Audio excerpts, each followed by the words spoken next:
Hi, everyone.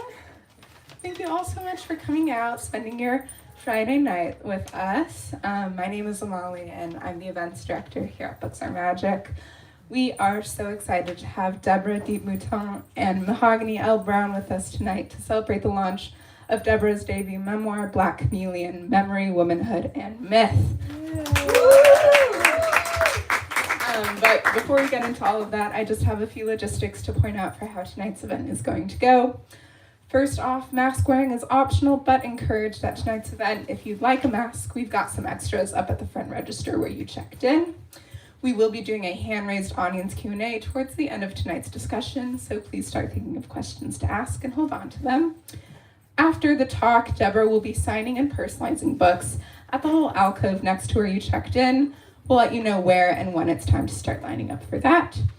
And lastly, if you're joining us virtually on the YouTube live stream, we would love to encourage you to buy a copy of Black Chameleon online using the link in the live stream description.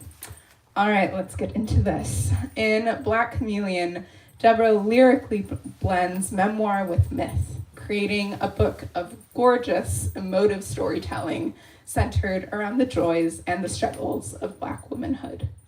Deborah D.E.E.P Mouton is an internationally known writer, director, performer, critic, and the first Black poet laureate of Houston, Texas. She is the author of the 2019 poetry collection Newsworthy and has been a contributing writer for Glamour, Texas Monthly, Muzzle, and ESPN's The Undefeated. She currently resides in Houston, Texas. And as I mentioned earlier, Mahogany Browne joins Deborah in conversation tonight. Mahogany is a writer, playwright, organizer, and educator, and the first ever poet in residence at Lincoln Center. She is the author of recent works Chrome Valley, Vinyl Moon, Chlorine Sky, Woke, A Young Poet's Call to Justice, Woke Baby, and Black Girl Magic. As she readies for her stage debut of Chlorine Sky at Steppenwolf Theater in Chicago, she drinks coffee while living here in Brooklyn, New York. All right, that's all from me. Without any further delay, please join me in giving a very warm welcome to Deborah and Mahogany. Thank you. So will you open up the space with a selection from your new collection, Black Chameleon? Yeah, I think I'll read two shorter sections, if that's okay. All right.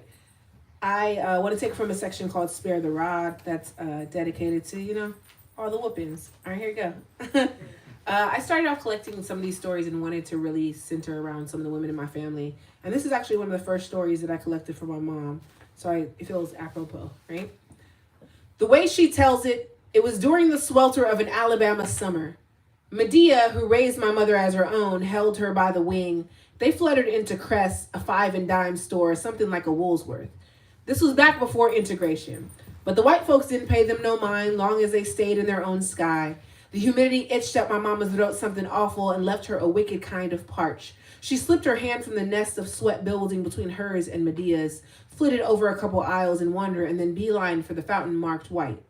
All the itch still climbing, she transformed into a plumage so vibrant, all the white folks stopped and stared, tracked her with their eyes like they had a pocket full of rocks and a hankering for stoning. To them, she was a leper, and there weren't enough angels stirring in the fountain to heal her from whatever they were planning. Just then, Medea spotted her, like any mama would, saw them sharpening their tongues on the rocks, made her voice a trumpet to my mama's own rapture, hollered, "Pat, wait!" And my mama froze, long enough for them to slide their hands back into their pockets, the corners of their mouths perked to approval. I guess it looked like the wild had learned the rules, like the Jim Crows could check their own chicks. Just then, Medea saw them and all their happy and separate, knew that at any moment they could break their beaks for simply trying to scratch an itch. She saw my mother's bewilderment and decided to send a stone of her own flying back. "Don't drink out of that one. It's dirty." She pointed to the fountain marked colored, the clean ones over here. And then the second section is a little bit more about my rebelliousness that I guess I got honest from my mom. I'm not bragging here, but I always had a quick draw tongue. Smartest mouth in the West from the age of 5. Would have held straw in my mouth, but I was scared of starting a fire. No time for tantrums when I could out logic. But doesn't lime jello count as eating something green, Mom? Shots fired. My mother would duck and dodge to the best of her ability, but no one was a match for the clapback kid. Though we would square off often, her at one end of the hall with the belt in hand, and me plotting how I would slide between her legs and take the roundabout through the wild stable where my brother was held, bolt out the back prairie to the open plains where my valiant steed Sarah waited for me to jump on her furry back, pull her collar, and ride her into the sunset. My mother was not going to chase me, but I knew it was because I was too fast. Body and mind, a holster of fail-safes. I'm just trying to do what Jesus would do, and didn't he flip the tables when he was mad? Airtight. I kept a list of good behaviors at the ankle and religion close to the chest. And when caught too close to desperation, I would pull out the big guns. This one day felt like high noon. We stared each other down in the hallway, tingling fingers dancing over leather strip and excuses. Her heart pumping bigger than her chest, my confidence spreading a smirk like peanut butter across my face smooth. I reached for the automatic to end it quickly. If you touch me, I'ma call CPS on you. Fire. She dropped the belt. Calm like saunters over to me, her open hands soft. She slid her shoulder up to my chest and smiled, took a big step back with a, okay, in hand. She pulled the phone book from her back pocket and flipped the yellow pages into a tornado that picked me up and held me just above eye level. She wrangled the phone from her front side holster and cleared her throat graciously. If you feel I haven't been fair to you, feel free to call. But just know I don't raise no liars. If you call them, I will have to beat you. Tumbleweed. She put the phone in my hand and sauntered 6 paces back before turning. Her hand hovered over the belt buckle, itchy fingers returning, waiting for me to make a move. Do you think she would do it? What is dealing with the gods but a test? What am I if not handcrafted in her image? I got it honest this time. This way to weave words into something more than a masterpiece of theater. This neck roll, this lip pop, this hand clap, this way to make a simple tale a dramatic feat. After all, for us, a lie is a story and a story is a lie. So I'm either a liar or I have mastered my mother's ability to concoct faith. Either way, my mother hated how I pushed the limits. Make some noise for Deborah Mouton. Thank you. It doesn't look tight from the top there. This section? Yeah, right there. Yes, sir. The other one. This one? No. I've done this one too already. This one? We just do them all. Okay. All at the same time. Boom. Okay, one of them worked. All right. So thank you for reading both of those passages. I love how you're thinking of your mother and then of course all the things that you've inherited.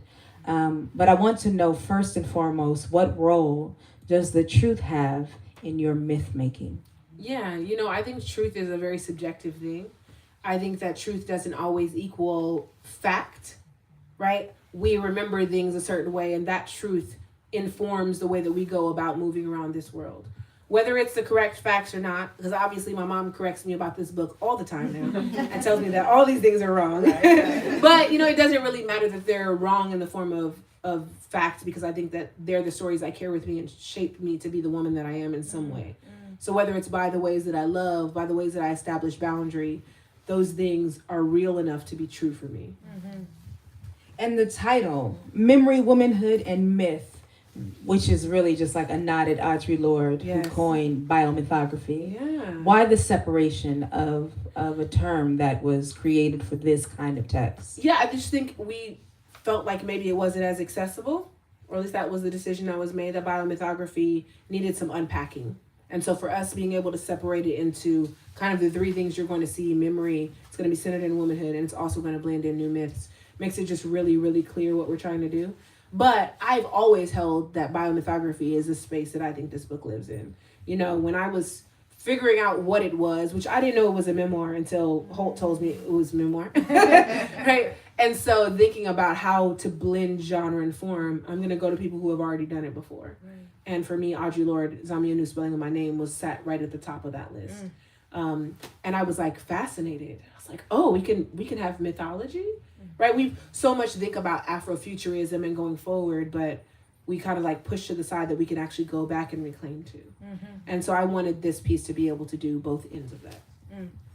I do love that you bring up the people who could fly, because it does remind me a lot of that, except with a contemporary nod. Yeah. Do you want to talk about how one loses their edges? Because that is probably one of my absolute favorite of the sections in this book. So it's so funny because writing the story about losing your edges, getting your edges snatched, right? Actually, I was like, this is either going to be wildly successful or way too silly. And I'm happy that people are erring on the side of wildly successful. So, it's the mistreatment of your hair. You tie them down too much, you pull them back too much. They're going to rebel at some point in time, right? They're going to be like, we're all done. We're leaving now. And you have no edges. Work it out, which I thought was really great to think about, taking contemporary sayings, not only just the things that my mother and grandmother say, but our colloquialisms that we're building every day, and give them place for mythology as well. Yes. Talk about that, this new language you're building, but from a space of someone who came up as a performance poet, who is now in this academic space as the poet laureate of an entire city.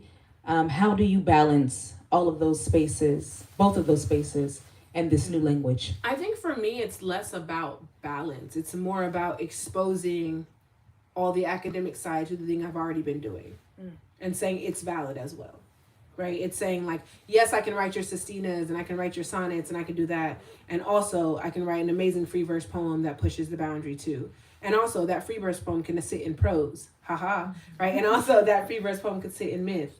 Because we think of things like the Odyssey, which is a poem, right? So obviously poetry has already broken that genre for people who don't look like us. Right. So at this point, it's just a matter of saying we can also inhabit that space with all of our blackness, all of our womanness, all of our everything else that we bring in. Can we go a little interior? Yeah, for sure.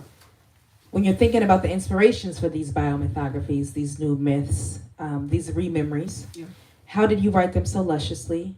And how did your familial subjects feel about the reimaginings? Ooh, that's a great question. So I started off thinking about reverse engineering for the mythology, and starting with a phrase that was really colloquial to Black culture, to Black women specifically, and then questioning myself around its origins, right? So if it's, we get the black beat off of us, well, who was the first person who got the black beat off of them? What happened and why did it keep happening, right? Where did they go and what was the consequence of that? Like, were they raw to the skin? Was it just about violence? Was there some deeper meaning? I think that's like kind of the origin place that I wanted to play in, of saying already in our language is built mythology, right? We're oral storytellers. It's already there, but it's about being able to go back and like pull that thread, right? And get to the bigger story. And then as far as my family members, they're really excited. My mother told me early on, she didn't want to read the book. She just wanted it to be my truth. And she respected whatever that was. And that was a great permissive moment for me to then have all the freedom that I needed. My sister was absolutely okay with me writing about how my mama beat her, because she wanted everybody to know that. Tell them, she beat me. I want to be vindicated in print. And then I think, other family members, it was a phone call or it was a, hey, I'm thinking about writing about this. How do you feel about me including this portion of your story? Because I'm really big about not wanting to take other people's stories. Anybody can be a writer. So last thing I want to do is write your story before you can write it. And so I think having those conversations early on, it's like, this is the part that I feel good about doing. Where's your line? Where's your boundary? Right? Like, how much can I give? How much do I need to respect? And then I think the fiction helps, because then it's like for all of the spaces, maybe that discomfort lives for them. I can fill those in with other things that are equally as symbolic or meaningful without feeling like I'm violating those boundaries. Yeah. And how's the response from your family to the community been? And I only asked because we were at the same book festival in Texas. Yeah, we were. And you had a real honest moment where she was like, don't come for my mama. All right, leave her alone. A little bit. So my question is, how are they responding to the critique now? Yeah, I think my mom is the most sensitive one. Obviously, this book is a lot about her and my grandmother. My grandmother just looked at me and she said, I just hope they get it. And that's her only statement. I hope they get it, baby. I just hope they get it. It's such a good book. I hope they get it. And I gave it to my whole church group. And I just like then we went to that like proud, gushy thing, right? Yeah. My mom has been reading every review and any hint of negativity around her, she's like, I'm harsh, huh? I'm difficult, huh? Ooh. You know, and I have to like, hey, did I call you harsh? And she's like, no. Did I call you difficult? No. Okay. And then she says, well, as long as right here is good. So she always says to me, as long as right here is good, those people can say whatever they want about me. And I know that she means that to a certain extent. It's always going to be a part of her that I think she's like, I want to be understood, you know? But I try to take up for her whenever I can. Because I really do want people to understand that I may not always agree with every decision she made, but she did make them with love and intention. And I can honor that even if I don't love what she did, you know? I think it's interesting that you talk about that, but also even when you say something like beat the black off you. And how we know that comes from slavery terms when they actually beat the black skin off, and then you're it's in juxtaposition with your mother, who is not beating necessarily the black off you, but is trying to save your life from some kind of lynching. Yeah. How did you keep oscillating between the historical fact and I don't know. I don't want to say it's not a reimagining. It's like a recentering. It's a softening. It's a new interpretation. Yeah, I mean, I think when I started writing the book, I wanted to understand, you know, if we talk about mythology, it's origin. And origin for Black people has been the South, Black American people. So if I'm going to embrace that as our origin story, then I have to also embrace the ugly parts of that. Yeah. Right? Do I love them? No. Do I want us to always center everything in being enslaved? No. But there are certain things that we use as fodder to grow some really beautiful things. Yeah.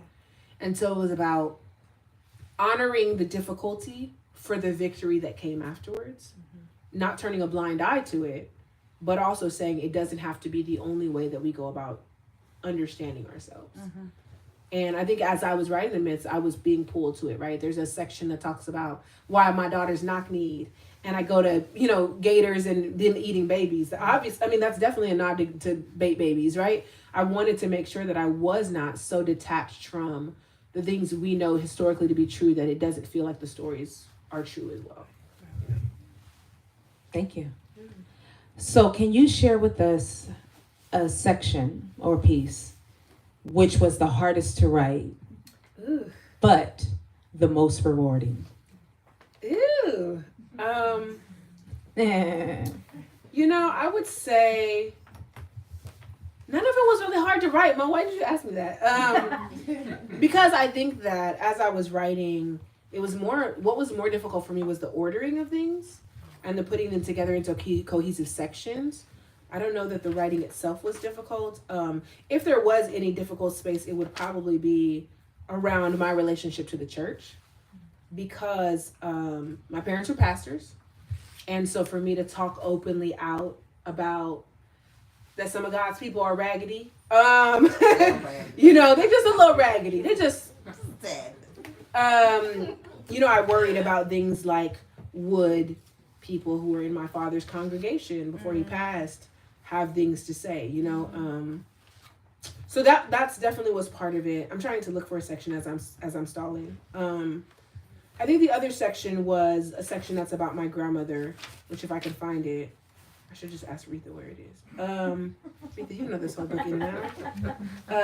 Shout out to Retha. So shout out to Retha Powers, my amazing editor. What page is that on, Retha? Ooh, she doesn't even know what I'm looking for. I'm failing horribly. This is a section where I'm talking about her burying my uncle. That part was hard for me to write because I was younger when it happened. And I remember celebrating his son's first birthday at the funeral. And thinking about how those things, you know, there's a lot. Someone said to me, there's so much death in your book. And I was like, that's an interesting perspective. Right. I think that we constantly are responsible as Black women for giving life to everything. That to me, it only makes sense that we're the natural shepherd of the other side. And I think when I'm talking about balance, that's why for me, I don't need to fill out the birther for you, right? The mother of things for you. You know that version. We've been hearing it our whole lives. But the version we don't get is the one that says, I have enough grace to stop it and to walk away and to say, that's enough, right? I'm not going to allow you to suffer anymore. So I think those sections were big for me. Let's see.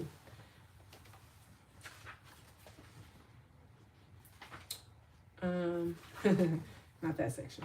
I'm sorry. There's a section about a guy I like. I still giggle. Isn't that terrible? Like, still later. That sounds rewarding. It was rewarding.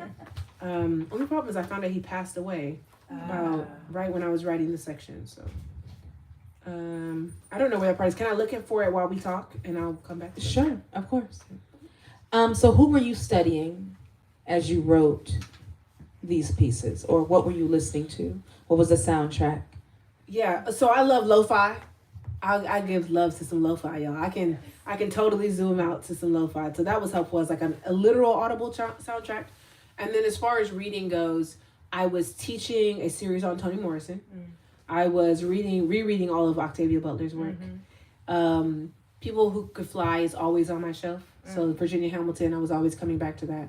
And then Audre Lorde, I was pretty deep in her. And then the last thing was It Is Like Sean Gaze for Color Girls. I was also writing a choreo poem at the same time. So for me, just having that in the room, even if it wasn't me trying to mimic it or replicate it, it definitely was something that influenced the work that I was working on, for sure. And how different are the genres for you as you write librettos? For the opera, you write poems and newsworthy, and that you also perform. And now you have this memoir exploring several genres at once. How do you approach them, and when do they reveal what they will be? Oh, I love this question. Look, so I'm gonna stop doing this for a second. When do they reveal what they want to be? Like, only you could ask that question because you do the same thing, right? I think we start off writing something and we're like, I don't know what this is. I know what it sounds like. I can feel the pulse of it, the impulse behind it, but like what to call it, I'm not sure yet. So for me, there is a moment in which I like sit and reconcile with it, and I'm like, this is not a poem, or this is a choreo poem, and I need movement. Something needs to move around this, right? This needs to sit in somebody's body as a monologue, right? Like, oh, that's what this is. This is not, it needs to be in conversation with something. So I think that that's part of the discovery part for me, is always trying to figure out what the work wants to be. And like I said, with this one, it was sitting in the middle of the floor with all the pages spread around me and being like, what talks to what, right? What is in conversation with the other thing? Or like physically moving them around and saying, okay, that doesn't work. That conversation sounds like you have to know this conversation first. Okay, let's move this conversation first. You have to understand this context to understand this thing about me. If you don't know my mom's ability to defy mercy, right, you're not going to understand why she can put violence, you know what I'm saying, or put whoopings to my body if you don't understand how she's already had to turn a blind eye and refuses to do that anymore, right? And so I think that goes back to that like ordering part. And that's how I come to the work, is thinking about it. I think definitely for libretto, it's does it sing, right? Can I sing it? If I start to sing it in my body, to even like Mary Had a Little Lamb, does it feel like it makes sense and my mouth can wrap around it, right? Like that it lives there. Okay, then that might work as libretto. For stage plays, it's back to that conversation thing again. So I think it's just the work is always working, you know, and talking to me. And I tell people all the time, we think of writers as just being people who are like click-clacking behind a keyboard or writing in a journal, but there's so much thinking that goes into writing. You know, it's a reason why James Baldwin was a great thinker and W.B. Du Bois was a great thinker, right? As much as they were writers, they pondered about things. They let it sit with them. And so sometimes, you know, I'll be vacuuming the floor and I'm like, I know what it needs to do now. You know, it's like being able to take that respite away and come back to it. Sometimes we'll reveal that for you, for sure. That's good. So we have a couple of more questions as you find this section that responds to the I'm looking still. question before. I know what I'm looking for. I just can't see. We got everybody up there here. I know. You wrote that book. You was I there. did. You was there when you wrote It's 320 pages. Everybody pulled the book out now. They're like, let's see. Retha's trying to help me. Retha, can you give me an introduction to death? That's what I'm looking for. AKA, you know what I'm talking about? Yes. Yeah. See? She's gonna help me find it. This is really Oh my great. gosh, it's like so much pressure. I love the call and response that happened. I love the call and response. And I definitely just put her on blast, y'all. I'm sorry. I was just like, Retha. Oh. Did you find it? Look at you. Okay, go ahead. You can keep talking. We're just flipping pages. Are we talking? You want me to keep talking about You can keep what talking. I want you to say? I want to hear you. 2, 3, 4. Look at that. Wow. This is Page called 2, 3, teamwork 4. make the dream work, y'all. Give it up for the editors. Yes. Give it up for the editors.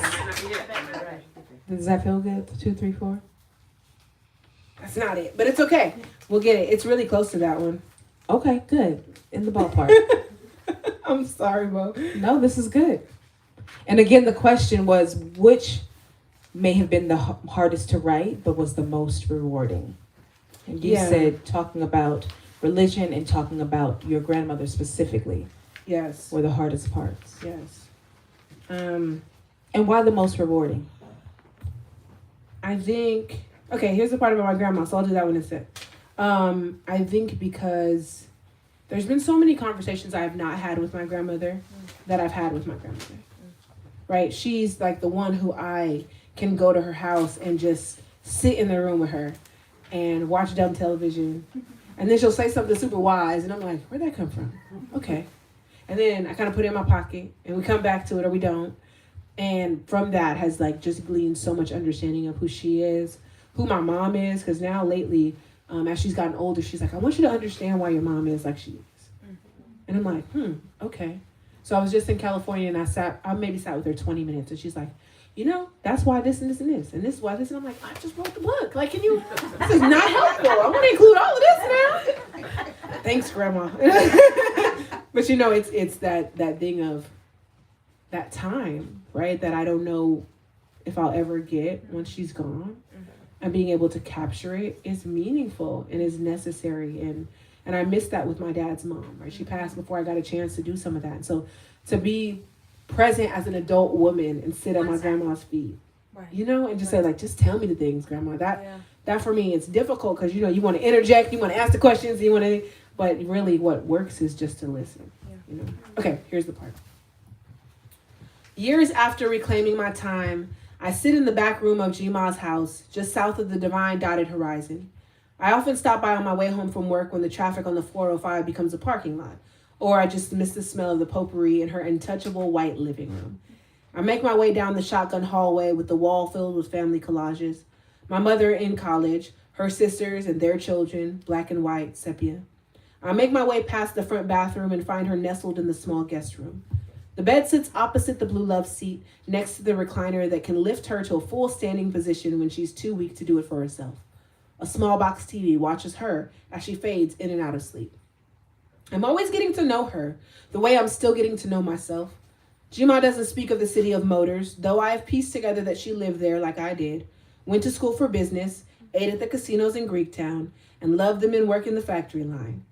Maybe she stayed long enough for some kind of dragon to find her before hunkering down in the city of angels. We are all kin to fire spitters somehow. Now when I visit, she lies in bed, author painting her hands and legs, but she's grateful to have life and company. We watch Flea Market Flip. We don't mean to watch so many in a row. There's just something about watching the discarded become valuable that we both need to be reminded of. We bet on what piece will go to the highest bidder. I tell her that some things are just too broken to be beautiful again, and she tells me to give it time. And keep watching. She falls asleep halfway through and wakes just before the reveal. Though we are at a place beyond talking, she lifts her eyebrows like a million words when the new lacquer is unveiled, as if to say, see, what did I tell you? Sometimes we sit in silence for hours, drifting in and out of focus. I have not told her that the dragon found me too. I assume she knows, recognizes the smell on me. I wonder how long she has known the scent. Neither of us question any of it out loud. She just waits to raise her brows like she is betting on me every time, like she can see beyond the rust and singe he left and is just waiting for the big reveal. You really are your family's archivist. So what does it feel like to hold so many of those stories for your people? Yeah, I mean, there's definitely a pride that comes with it. There's also a desire to get it right, you know, at least to some extent. My mom drives me crazy, as I mentioned. We were at San Antonio Book Fest, and we were talking about the book on the way there. She's like, you know that story about your grandma was all wrong? And I was like, what? She's like, she wasn't at a grocery store. She was at a lingerie shop. I'm like, that is not what you told me 6 times when I was writing this book. Well, that's what happened. And I'm like, I can't rewrite it. I don't want you to. Unless I just want you to know. Right? So there's this responsibility that's like, as she either recalls new things or the stories are new and different, that I almost have to like update in my head, right? There's like a footnote thing in my head. And sometimes it's hard to have that as the responsibility. But I do think that it's also like this treasure trove of stories to mine, you know. I went home with her. She grew up in Tuscaloosa, Alabama. And she's like, there's this block that your whole family owned. Like my family, every mailbox has our last name on it. Wow. Right? To walk into the neighborhood and be like, there's my, that's it. Oh, dang, like really, every house, we own this. This is crazy. And she's like, yeah, so-and-so moved in, but we still own it, you know? I think like those kind of things I will never forget. You know, when she's gone, I'm going to be able to walk into that space and say like, we own this. Like this is space, we belong here. And so I'm grateful they're willing to tell me the things. Also, sometimes they tell me too much. And keeping it straight is tricky, but, you know, it's kind of a challenge that I've accepted. Do you feel as a poet, even though this is memoiric, as a poet, you have a lot of license for fact versus truth versus objectivity versus memory? I think it just depends on what I'm writing. You know, like I wrote an opera about Marian Anderson. I kind of got to be factual. Right, people gonna check that. That's real. You know, I'm debuting an opera on the 31st about the 7 women who desegregated the Montgomery bus system. Okay, debut. Yeah, you know, but that's got to be a little bit more factual, right? That's right. Check that. When it comes to my family, though, I feel like, you know, I tell my students all the time, you're the only expert on you, and so I feel like if I'm the expert of me, then I can tell you whatever I want you to know. And if America can tell you their stories and make them up, I feel like I can do it too. Because they be making stuff up, y'all. Like left and right. Dragon. Just left and right. I'm like, so she wasn't even on that side of the country when, oh, okay. This is our last question, even though it became a comedy bit. How are you held and how are you heard? I think everyone who reads the book hears me in some way. But I have an amazing support system. And I wouldn't be like remiss to not mention my husband of 12 beautiful years, even though he gets on my nerves. I love him. Holds down our 2 lovely children when I'm out moving around. And I honestly do not know how any of this works without him. He is just beyond godsend for me, right? And when we got married, he's like, or we were getting married, he asked me to marry him. And my response was, before I answer you, can you imagine me in India with your baby strapped to my back teaching a poetry workshop? Because if you can't do that, we probably shouldn't get married. And he was like, can I come too? And I was like, okay, all right, I'm in, right? So I think from day one, he's known who I wanted to be, even if I wasn't that yet. And he's been like, I'm all in 100% of the time. And then my mom, his mother are amazing villagers, right? Like to us, to help with the kids. And so I think I'm held in those ways that gives me the freedom to do all the crazy, you know, nuanced, weird stuff. He listens to all the chapters. You know, he's like, okay, that's not how that character was doing before. I'm like, I've changed her. It's like, oh, I was just getting attached, you know? So for sure that. And then I think, you know, great people like the people I hold who have listened to all of my crazy ideas. And I was like, I want to partner with a chef and do taste of my book. And they were like, that's a great idea. I was like, if it's not, we're doing it. You know, just hearing me out, I definitely feel held in my community. People have poured into me like yourself, right? Being able to say, put their stamp on me and say, we know her, we know she's done the work, we know she's practiced the craft, and know she's ready for this. So, for sure. Congratulations. So now we get to extend this space to anyone in the crowd who may have a question. Anyone online. I don't know if we have a YouTube typer, but otherwise, we are going to leave this space maybe with, I don't know, do you want to sing Golden Girls theme song? What you want to do?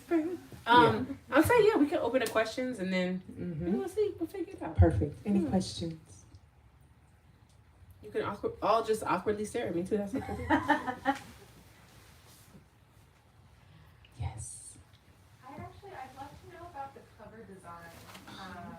Because I don't know, I think the colors are so striking and the florals around the woman's neck. So yeah, I was just curious what your part of that design process was, where the inspiration came from. Yeah, the artist's name is D.E.E.P. Martin. And I am such a fangirl of this woman. And so when Retha and I were talking, and she's like, well, what are you thinking for the cover? I was like, Delita Martin. She's like, okay, well, let's look at some ideas. I was like, but are they all Delita Martin? Because I really want Delita Martin. So the question was, who was your inspiration for this book art? Yeah. And you're saying you already knew who had to man. be the Looking artist. at her artwork, I was like, it's layered, it's nuanced, it's complicated. I love that all the women are barefoot because my mom used to always yell at me to put shoes on my feet or my feet would get bigger. And I was like, that's not how that works. But, like, it was just something that felt like it was like childhood me on a cover. And so as we look through her work, I think we all came to a decision on which piece it would be. But her work is just so beautifully resonant. And she actually did the launch of the book with me in Houston. And we talked about it, and she was like, I never knew that my artwork could have a whole book. Like you said everything I was trying to say in the artwork in text, and we've never talked. I don't know how you did that. So I think there was like a synergy in what we were trying to represent that just made the book cover exactly what it is. And I'm so grateful that she let us use the work.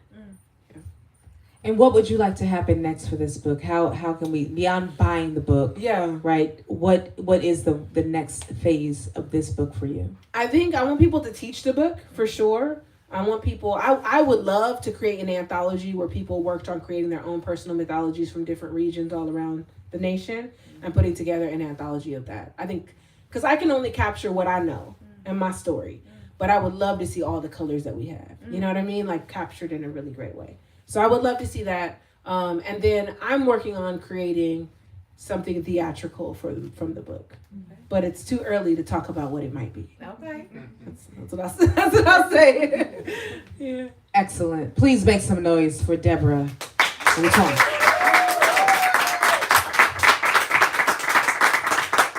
Buy the book. Yeah, exactly. I think this is just a book that is begging to be shared and discussed. So I highly recommend, if you already have a copy, why not get another too for all your friends? Start a little book club. We also have some copies of Mahogany's most recent poetry collections, Crone Valley and I Remember Death by Its Proximity to Love, which are also gorgeous. Brilliant. And they're skinny, so they can slide right into your bag, right next to Black Chameleon. If you're still with us online on the live stream, you can buy a copy of Black Chameleon by clicking the link in the description. All right, Deborah, is going to be signing books. My coworker, Jules, is going to point right now to where that is. It'll become a bit more clear in a second, but we ask that you all just kind of line up down the center aisle and curve around. Please make sure that you grab all of your personal belongings with you so that we can start to break down the chairs and rearrange the space. That's all. Thank you all so much for coming out tonight. Let's give these two one last round of applause. Thank you so much. So good.